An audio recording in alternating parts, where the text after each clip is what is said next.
आज हम एनसीईआरटी विज्ञान कक्षा 10 का अध्याय 13 हमारा पर्यावरण पर मिले कुछ नोट्स को समझने की कोशिश करेंगे। नमस्कार। हाँ, ये विषय ऐसा है जो हम सबको लगता है कि हम जानते हैं, पर इसकी गहराइयों में उतरें तो कई दिलचस्प बातें सामने आती हैं। बिल्कुल। तो चलिए बिना देर किए शुरू करते हैं। पहला ही शब्द है पारितंत्र या इकोसिस्टम। तो ये नोट्स पारितंत्र के बारे में क्या कहते हैं? नोट्स की पहली लाइन कहती है, किसी क्षेत्र के सभी जीव जैसे पौधे, जंतु, सूक्ष्म जीव और वातावरण के अजैव कारक जैसे ताप, वर्षा, हवा संयुक्त रूप से पारितंत्र बनाते हैं। ठीक है, ये तो हुई किताबी परिभाषा। अगर इसे किसी को आसान भाषा में समझाना हो तो? इसका आसान मतलब है किसी भी जगह पर रहने वाले सभी जीवित प्राणी और वहाँ की निर्जीव चीजें जैसे मौसम और हवा मिलकर उस जगह का पारितंत्र बनाते हैं। अच्छा, मतलब जीवित और निर्जीव दोनों? तो नोट्स में इन्हें अलग-अलग भी बताया गया है। हाँ, बिल्कुल। पहले हैं जैव घटक। पीडीएफ में लिखा है सभी जीवित चीजें जैसे पौधे, जानवर, बैक्टीरिया। तो इसका सीधा सा मतलब हुआ? इसका आसान मतलब है पारितंत्र में जो भी चीजें जीवित हैं उन्हें जैव घटक कहते हैं। और दूसरा फिर अजैव घटक होगा। सही। नोट्स कहते हैं सभी निर्जीव चीजें जैसे हवा, पानी, मिट्टी, सूर्य का प्रकाश। यानी पारितंत्र की सभी निर्जीव चीजों को अजैव घटक कहा जाता है। बिल्कुल। और यहाँ एक बहुत अच्छा चित्र भी है इसे समझाने के लिए। हाँ, दिख रहा है। इसमें क्या खास है? यहाँ चित्र में दिखाया गया है एक जंगल का दृश्य है जहाँ एक नदी बह रही है। एक हिरण नदी से पानी पी रहा है।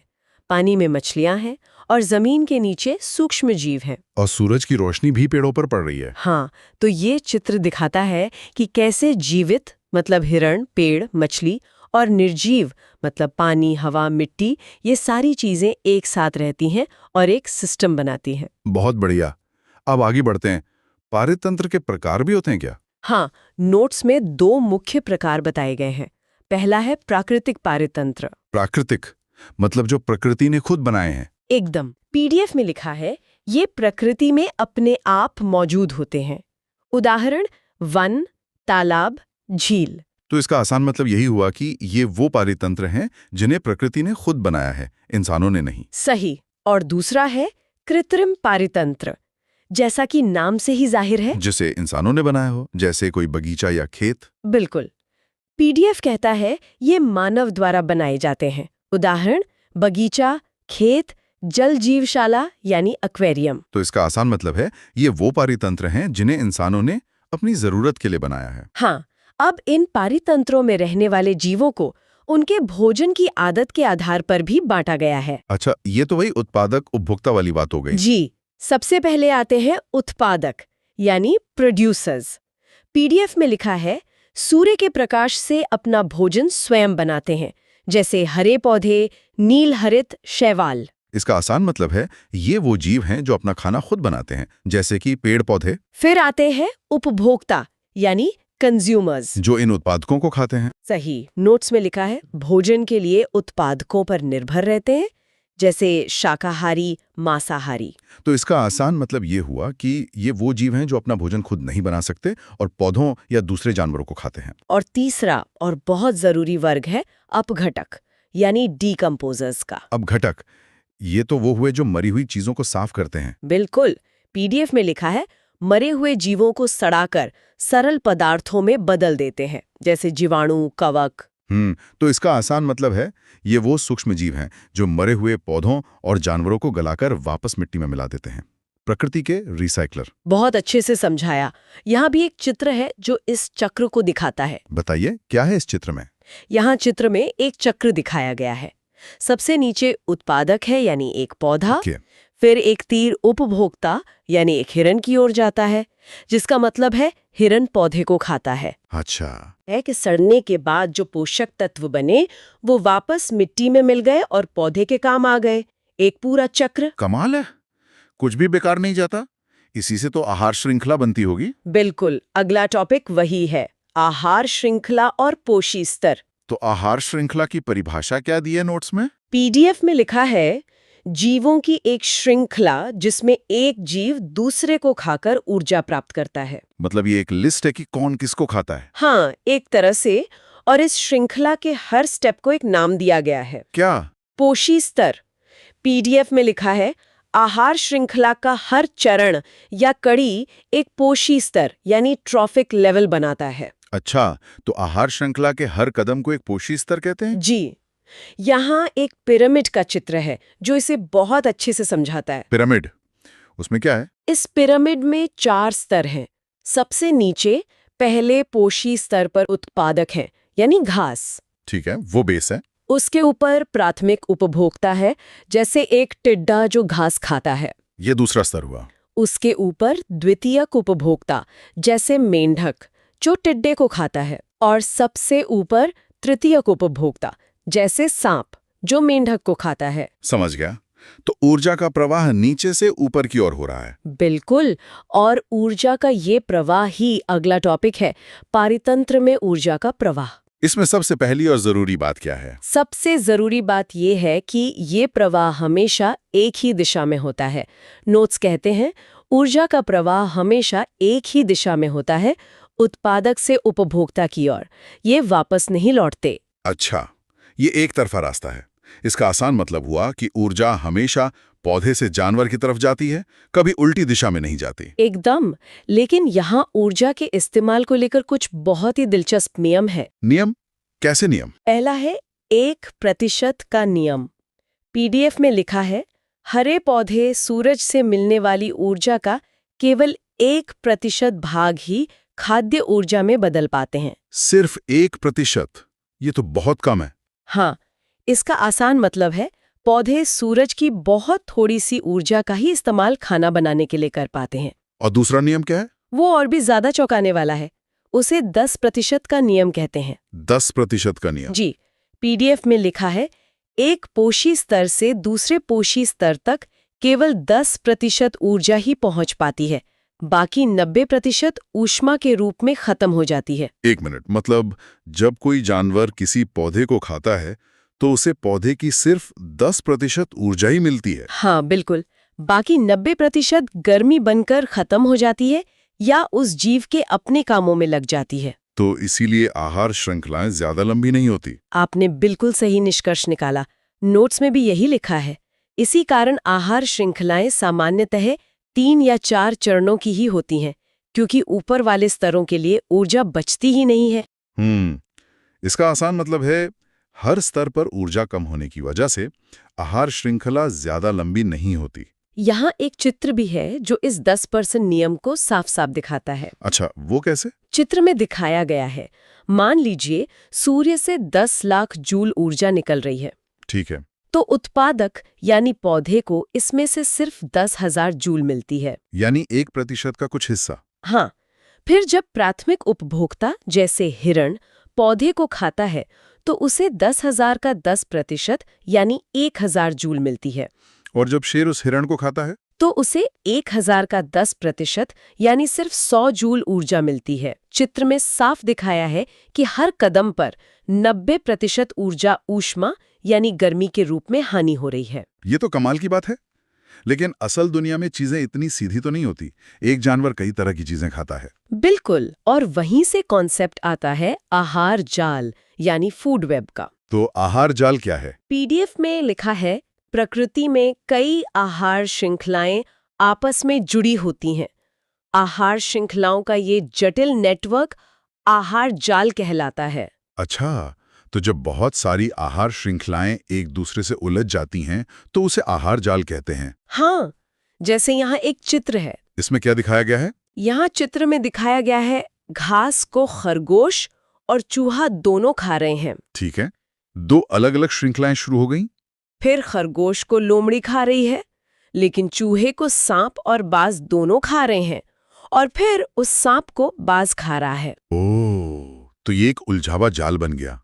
ये दिखाता है कि एक जीव को कई दूसरे जीव खा सकते हैं। बिल्कुल, लेकिन इस जाल में ऊर्जा के साथ साथ कुछ और भी ऊपर की ओर जाता है जो खतरनाक है। और वो क्या है? उसे कहते हैं जैव आवर्धन या बायोमैग्निफिकेशन। ये क्या चीज है? नोट्स का पहला बिंदु कहता है, फसलों में उपयोग होने वाले हानिकारक रसायन जैसे कीटनाशक आहार श्रृंखला में प्रवेश कर जाते हैं। मतलब खेतों में जो जहरीले केमिकल डाले जाते हैं वो खाने के जरिए जीवों के शरीर में चले जाते हैं। और समस्या ये है कि ये शरीर में घुलते नहीं हैं।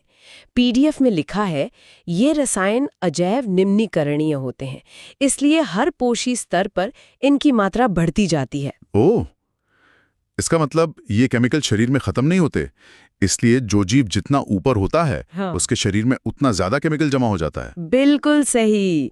और इसी से जुड़ी सबसे चिंता की बात अगले बिंदु में है। वो क्या है?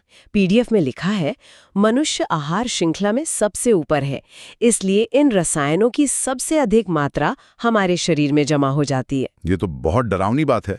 मतलब क्योंकि इंसान भी इस श्रृंखला का हिस्सा है, सबसे ज्यादा हानिकारक केमिकल इंसानी शरीर में इकट्ठा होते हैं। हाँ, और यहाँ एक पिरामिड का चित्र इसे दिखाता है। क्या है उस पिरामिड में? दिखाया गया है कि सबसे नीचे पानी में कुछ केमिकल हैं। छोटी मछलियां उसे पीती हैं तो केमिकल उनमें जमा हो जाता है। ठीक है। फिर बड़ी मछलियां छोटी मछलियों को खाती हैं तो उनमें और ज्यादा केमिकल जमा हो जाता है।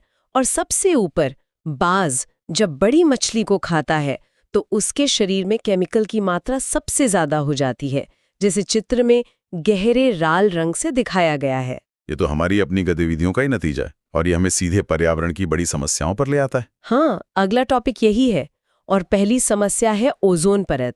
ओजोन, ये तो हमारी पृथ्वी की ढाल है। इसके बारे में नोट्स में क्या लिखा है? पहले बताया है कि ओजोन है क्या। पीडीएफ में लिखा है ओजोन O3 ऑक्सीजन के 3 परमाणुओं से मिलकर बनता है। ठीक है, यानी O2 से O3 बनता है। हाँ, इसका आसान मतलब है ओजोन एक गैस है जिसका एक अणु ऑक्सीजन के 3 परमाणुओं से बनता है। और इसका काम क्या है? पीडीएफ में लिखा है ये वायुमंडल के ऊपरी स्तर में एक परत बनाती है जो सूर्य से आने वाली हानिकारक पराबैंगनी यूवी विकिरण से पृथ्वी की रक्षा करती है। तो ये एक छाते की तरह काम करती है और हमें सूरज की खतरनाक किरणों से बचाती है। अगर ये न बचाए तो क्या होगा?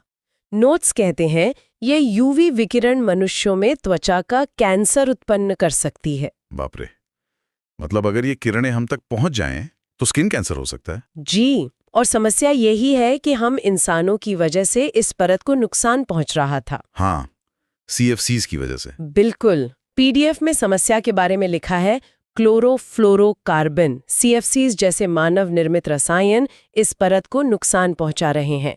इनका उपयोग रेफ्रिजरेटर अग्निशमन में होता था। तो इसका आसान मतलब ये है कि फ्रिज और AC में इस्तेमाल होने वाली CFC गैस ओजोन परत को खत्म कर रही थी। हाँ, लेकिन अच्छी बात यह है कि इसका समाधान खोजा गया। नोट्स कहते हैं समाधान 1987 में संयुक्त राष्ट्र पर्यावरण कार्यक्रम UNEP में CFC के उत्पादन को सीमित करने पर सहमति बनी। अच्छा, तो इस समस्या को रोकने के लिए 1987 में सभी देशों ने मिलकर CFC का इस्तेमाल कम करने का फैसला किया। जी, यहाँ एक चित्र भी है जो पूरी समस्या दिखाता है। उसमें क्या है? यहाँ चित्र में दिखाया गया है पृथ्वी के चारों ओर एक सुरक्षा कवच है, यानी ओजोन परत। पृथ्वी से CFC जैसा धुआं उठकर इस परत में एक छेद कर रहा है और उस छेद से सूर्य की बैंगनी रंग की हानिकारक यूवी किरणें धरती पर आ रही हैं। बहुत साफ तरीके से समझाया है। अब दूसरी बड़ी समस्या पर आते हैं, कचरा। हाँ, कचरा प्रबंधन। नोट्स कहते हैं हमारे दैनिक क्रियाकलापों में बहुत से अनुपयोगी पदार्थ उत्पन्न होते हैं जिन्हें कचरा या अपशिष्ट कहते हैं। सीधा सा मतलब है कि हम रोजमर्रा के जीवन में जो बेकार चीजें फेंकते हैं वही कचरा है। बिल्कुल। और ये कचरा 2 तरह का होता है। पहला है जैव निम्नीकरणीय यानी बायोडिग्रेडेबल, जो गल जाता है। हाँ, पीडीएफ में लिखा है वे पदार्थ जो जैविक प्रक्रम जीवाणुओं द्वारा से अपघटित हो जाते हैं। उदाहरण सब्जियों के छिलके, कागज, सूती कपड़ा। तो इसका आसान मतलब है यह वो कचरा है जो समय के साथ अपने आप गलकर मिट्टी में मिल जाता है। हाँ, और यहाँ चित्र में एक सेब का बचा हुआ टुकड़ा, एक अखबार और कपड़े का टुकड़ा इसके उदाहरण के तौर पर दिखाए गए हैं। और दूसरा प्रकार है अजैव निम्नीकरणीय यानी नॉन बायोडिग्रेडेबल। पीडीएफ में लिखा है वे पदार्थ जो जैविक प्रक्रम से अपघटित नहीं होते और पर्यावरण में लंबे समय तक बने रहते हैं। उदाहरण प्लास्टिक, कांच, धातु। यानी ये वो कचरा है जो हजारों साल तक वैसे का वैसा ही पड़ा रहता है और गलता नहीं है। एकदम। इसके उदाहरण के लिए चित्र में एक प्लास्टिक की बोतल, टूटी कांच की बोतल और एक एल्यूमिनियम कैन दिखाया गया है। ये अंतर समझना बहुत जरूरी है। क्या नोट्स में इससे जुड़ा कोई और उदाहरण भी है? हाँ, एक क्रियाकलाप के जरिए इसे समझाया गया है। अच्छा। पहला बिंदु है जल जीवशाला यानी एक्वेरियम के बारे में। लिखा है यह एक मानव निर्मित कृत्रिम पारितंत्र है। इसका आसान मतलब है मछली घर एक ऐसा पारितंत्र है जिसे इंसानों ने बनाया है। और दूसरा बिंदु कचरे के गड्ढे के बारे में है। लिखा है कचरा गड्ढा जैव निम्नीकरणीय कचरा रसोई खाद बन जाता है, जबकि अजैव निम्नीकरणीय प्लास्टिक वैसा ही रहता है। मतलब अगर हम गड्ढे में कचरा डालें तो सब्जियों के छिलके खाद बन जाएंगे, पर प्लास्टिक की थैली वैसी पड़ी रहेगी। बिल्कुल। यहाँ एक चित्र है जिसमें कचरे का गड्ढा दिखाया गया है। एक तरफ केले के छिलके और सब्जियां गल रही हैं और केंचुए उन्हें खाद बना रहे हैं। दूसरी तरफ प्लास्टिक की थैली और बोतल बिना किसी बदलाव के पड़े हुए हैं। ये अंतर को बहुत साफ करता है। नोट्स में एक और दिलचस्प उदाहरण है ट्रेनों में इस्तेमाल होने वाले कप का। हाँ, वो बहुत अच्छा उदाहरण है ये समझने के लिए कि हमारे फैसलों का असर पर्यावरण पर कैसे पड़ता है। क्या लिखा है उसमें? पीडीएफ में लिखा है पहले कांच, फिर प्लास्टिक, कचरा बढ़ा, फिर मिट्टी के कुल्हड़, उपजाऊ मिट्टी का नुकसान और अब कागज के कप इस्तेमाल हो रहे हैं। ये दिखाता है कि कैसे हमारे छोटे छोटे बदलाव पर्यावरण पर बड़ा असर डालते हैं। वाह, इसका आसान मतलब है ट्रेनों में कप का बदलना ये सिखाता है कि हमारी छोटी छोटी आदतें भी पर्यावरण को फायदा या नुकसान पहुंचा सकती हैं। यहाँ एक चित्र भी है जिसमें चारों तरह के कप दिखाए गए हैं। कांच का ग्लास, प्लास्टिक कप, मिट्टी का कुल्हड़ और कागज का कप। और तीर दिखाते हैं कि समय के साथ कैसे एक के बाद एक का इस्तेमाल हुआ। ये तो बहुत गहरी बात है। तो अब हम अध्याय के अंत में आ गए हैं। इसका सार क्या है? आपने क्या सीखा सेक्शन में इसका सार दिया है। मैं एक एक करके पढ़ती हूँ। जरूर। पहला बिंदु, पारितंत्र में जैविक और अजैविक घटक एक दूसरे पर निर्भर होते हैं। इसका आसान मतलब है पारितंत्र में जीवित और निर्जीव चीजें एक दूसरे के बिना नहीं रह सकती। दूसरा, ऊर्जा का प्रवाह एक पोषी स्तर से दूसरे में जाने पर कम होता जाता है। 10% नियम, यानी आहार श्रृंखला में ऊपर जाने पर ऊर्जा घटती जाती है। तीसरा, मनुष्य की गतिविधियां पर्यावरण पर गहरा प्रभाव डालती हैं। इसका मतलब है हमारे कामों का पर्यावरण पर बहुत असर पड़ता है। चौथा बिंदु, CFCs जैसे रसायनों ने ओजोन परत को नुकसान पहुंचाया है। मतलब CFC गैसों के कारण ओजोन परत में छेद हुआ है। पांचवा, हमारे द्वारा उत्पन्न कचरा जैव निम्नीकरणीय या अजैव निम्नीकरणीय हो सकता है। यानी हम दो तरह का कचरा पैदा करते हैं, एक जो गल जाता है और दूसरा जो नहीं गलता। और छठा बिंदु, कचरे का सही निपटान एक गंभीर पर्यावरणीय समस्या है। जिसका मतलब है कि कचरे को सही तरीके से ठिकाने लगाना पर्यावरण के लिए एक बड़ी चुनौती है। बिल्कुल। और अंत में एक लाइन लिखी है, रिवीजन के लिए सर्वश्रेष्ठ। और इसका मतलब तो साफ ही है कि ये सभी बिंदु अध्याय को जल्दी से दोहराने के लिए सबसे अच्छे हैं। इसी के साथ अध्याय 13 हमारा पर्यावरण के सभी महत्वपूर्ण बिंदु समाप्त होते हैं। उम्मीद है आपको सब कुछ स्पष्ट रूप से समझ आया होगा। बहुत बहुत धन्यवाद। अगर आपको इसी तरह आसान भाषा में पढ़ना अच्छा लगता है तो इस चैनल को अभी सब्सक्राइब कर लीजिए। अगर आप सभी सब्जेक्ट्स के नोट्स चाहते हैं तो वीडियो के डिस्क्रिप्शन बॉक्स को जरूर चेक करें।